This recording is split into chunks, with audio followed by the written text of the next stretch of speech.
राधे राधे दोस्तों, आज की कहानी का नाम है षड्यंत्र। मुस्कान के पेट में कई दिनों से दर्द हो रहा था, लेकिन कभी कभी दर्द ज्यादा होता, कभी कम होता और कभी बिल्कुल भी खत्म हो जाता।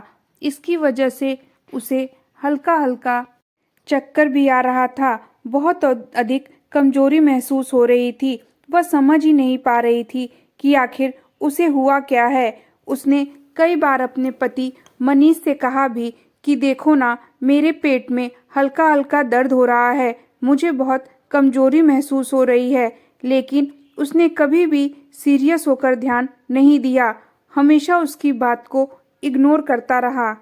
जब भी मुस्कान उससे कहती कि देखो ना, मेरे पेट में दर्द हो रहा है, तो वह कहता ठीक हो जाएगा। हर छोटी छोटी बात पर घबराया नहीं जाता। तुम अपनी सेहत का और अपने खाने पीने का ध्यान दिया करो। 4 दिन हो गए थे, लेकिन दर्द कम होने का और खत्म होने का नाम ही नहीं ले रहा था।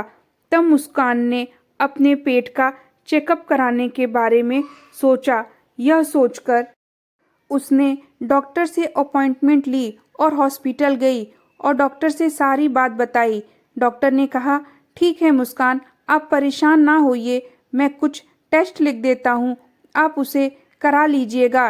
रिपोर्ट आने के बाद ही हम कुछ बता पाएंगे। मुस्कान डॉक्टर को दिखाकर और अपना चेकअप कराकर घर वापस आ गई। 2 दिन बाद रिपोर्ट आनी थी। रिपोर्ट लेने के लिए मुस्कान जब अस्पताल पहुंची तो वह डॉक्टर से मिलने गई। उसने डॉक्टर से पूछा, डॉक्टर साहब, क्या आया है रिपोर्ट में? कोई घबराने वाली बात तो नहीं है? लेकिन रिपोर्ट जानकर मुस्कान के तो पैरों तले जमीन ही खिसक गई।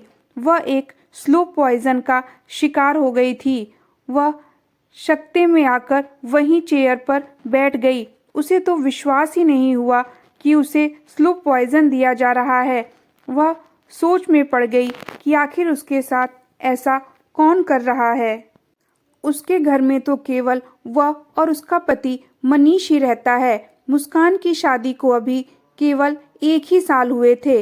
वह समझ नहीं पा रही थी कि आखिर उससे इतनी नफरत कौन कर रहा है। उसने किसी से कोई बात नहीं की और रिपोर्ट लेकर चुपचाप घर आ गई। उसने मनीष से भी इस बारे में कोई बात नहीं की।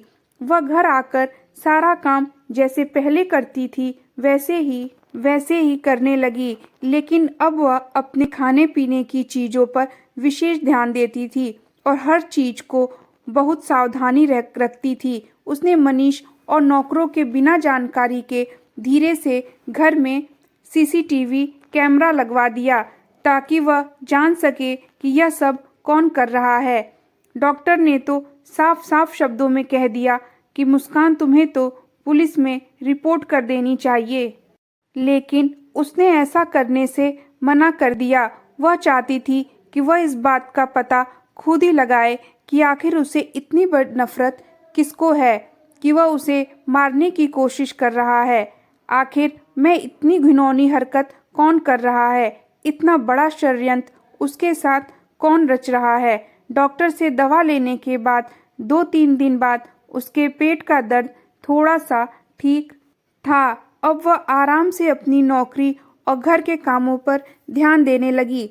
लेकिन उसने यह बात किसी को जाहिर नहीं होने दी कि उसे पहले से काफ़ी आराम है। जब भी मनीष उसके लिए कोई भी चीज़, सूप या खाना की कोई भी वस्तु बड़े प्यार से लाता तो वह उसे ले लेती, लेकिन थोड़ी देर बाद खाने का नाटक करते हुए या उसे भूख नहीं है यह कहकर वह टाल देती। मनीष भी कभी उसे खाने के लिए फोर्स नहीं करता।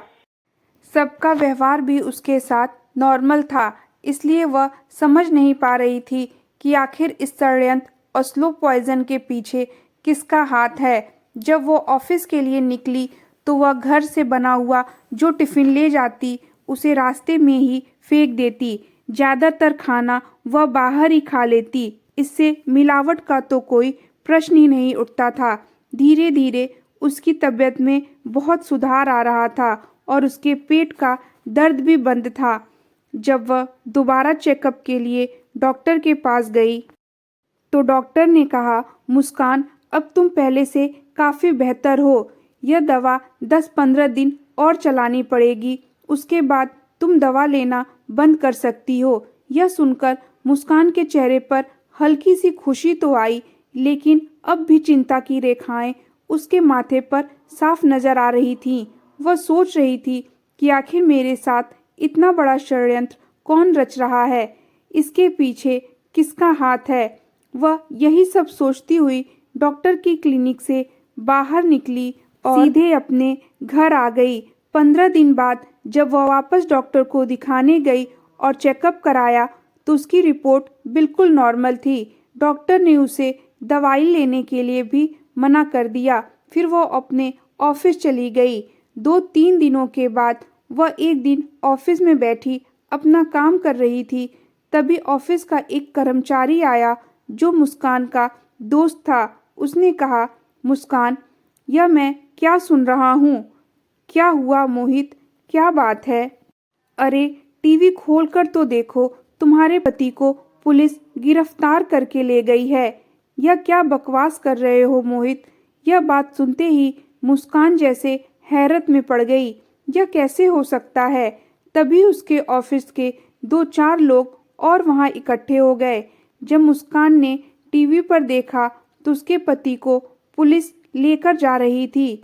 वह ड्रग्स लेने और बेचने के जुर्म में गिरफ्तार हुआ था। यह सुनते ही मुस्कान ने शर्मिंदगी से अपना सर झुका लिया। ऐसा लग रहा था जैसे सब लोग उसी को देख रहे हों। नारकोटिक्स विभाग के लोग उसे पकड़कर ले गए। मुस्कान भी भागी भागी अपने पति के पास गई। पूरे 5 घंटे की पूछताछ और घर की तलाशी लेने के बाद उसे 4 हफ्ते के लिए पुलिस कस्टडी में डाल दिया गया। मनीष को पुलिस कस्टडी में जाने के बाद मुस्कान ने भी अपना पत्नी धर्म निभाते हुए उस शहर का नामी वकील किया और पूरे 6 महीने की कोशिश के बाद मनीष पुलिस कस्टडी से छूटकर घर वापस आ गया। लेकिन घर वापस आने के बाद भी वह बेगुनाह साबित नहीं हुआ था। जब वह घर आया तो उसने मुस्कान से पूछा कि आखिर तुमने ऐसा क्यों किया? मनीष ने कहा, मुस्कान, मुझे माफ कर दो, मैंने यह जानबूझकर नहीं किया। अगर मैं यह काम नहीं करता तो वह लोग मुझे मार डालते।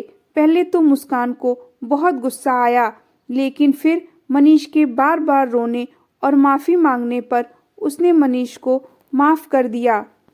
आखिर वह मनीष से प्यार करती थी और वह एक भारतीय नारी थी। पति के लाख कमियों के बावजूद भी उसने मनीष को माफ़ कर दिया। कुछ दिन बाद एक दिन मुस्कान अपने घर की सफाई कर रही थी। सफाई करते हुए उसे स्टोर रूम में एक सीडी मिली। पहले तो उसने उस सीडी पर ध्यान नहीं दिया, लेकिन फिर उसके दिमाग में पता नहीं क्या ख्याल आया कि उसने एकदम से लैपटॉप पर लगाकर चलाने की कोशिश की। सीडी को प्ले करते ही उसके तो होश उड़ गए, क्योंकि उसमें मनीष के साथ एक लड़की थी और वह मनीष और उस लड़की के शादी की सीडी थी। उसने आगे देखा तो और भी बहुत सारी फोटो थी, जिसमें मनीष के 2 बच्चे भी थे। मुस्कान अपने आप को संभालते हुए वहीं बैठ गई। कुछ देर बाद उसने आगे देखा तो उसमें एक घर की फोटो थी, जिस पर मकान नंबर भी लिखा हुआ था। वह घर उसी शहर के बगल में ही था। अब उसके सब्र का बांध टूट चुका था। उसको सब कुछ समझ में आ चुका था। उसने तुरंत पुलिस को फोन किया और पुलिस को घर बुला लिया। तभी मनीष भी आ गया। उसने मनीष से साफ साफ शब्दों में बात की। पहले तो मनीष बहुत ही हड़बड़ाया, कुछ भी बताने से इनकार किया, बहुत आनाकानी की, लेकिन पुलिस को सामने देखकर उसने सब कुछ सच सच बता दिया और अपने सारे कारनामे खुद ही कबूल कर लिए और उसने पूरी कहानी बतानी शुरू की। उसने बताया कि उसने मुस्कान से शादी केवल पैसे और प्रॉपर्टी के लिए की थी, क्योंकि मुस्कान एक बहुत ही अच्छी कंपनी में जॉब करती थी और उसके पास प्रॉपर्टी भी अच्छी खासी थी, इसलिए उसने मुस्कान से शादी की थी। ड्रग्स भी वह खाने में मिलाकर मुस्कान को देता था ताकि धीरे धीरे करके वह सारी प्रॉपर्टी अपने नाम कर ले। अपने सारे गुनाह स्वीकार करते हुए मनीष मुस्कान के पैरों पर गिर पड़ा। मुस्कान वहीं खड़ी खड़ी अपने आप को बहुत ही ठगा हुआ और अकेला महसूस कर रही थी।